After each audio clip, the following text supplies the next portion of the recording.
their claims, I was invited to personally conduct a test of their system, which I did in July of 1970 using my instruments.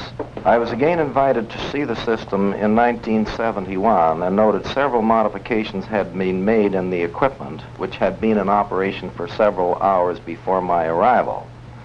I noted one component of the closed system heavily frosted, and also noted the suction pressure was at 70 pounds pressure, or a corresponding temperature of 37.9 degree Fahrenheit.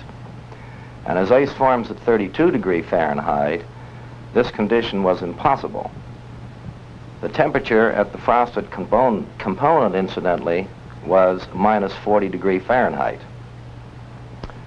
The foregoing, plus my lifelong experience in this industry, proves existing refrigeration systems are obsolete.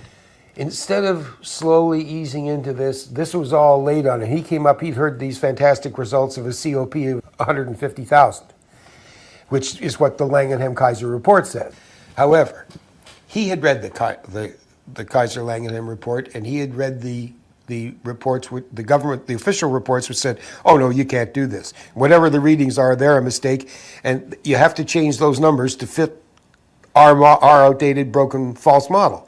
You cannot tell us what it's actually doing here, because that's not allowed according to the second law of thermodynamics. And if you violate the second law, you're Satan. And I was young and I didn't understand the importance of all of this. But he had been down there at that test where David Cameron came, the top engineer in Canada, and a bunch of the others, and they had gone through there and saw how the hot and the cold were almost touching, and saw that the frosted over component was at minus 40, which is very unusual, and that everything seemed to be running backwards, and that the Brummel-Strum of atoms was going on real good.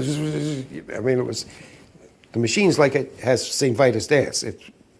It's bolted down very tightly to the floor, so it wouldn't bounce around, because there was a lot of shaking. And once it got shaking, it shook most violently when it was being initiated. After it found the hysteresis, the collapsing point of gas, when the gas got to an equilibrium state, it settled down, and after a while you didn't notice it so much. But Rat Ray was new, and he noticed all these things. And when he saw the numbers and saw the engineers that were supplying the numbers, these were independent reports not generated by Designex.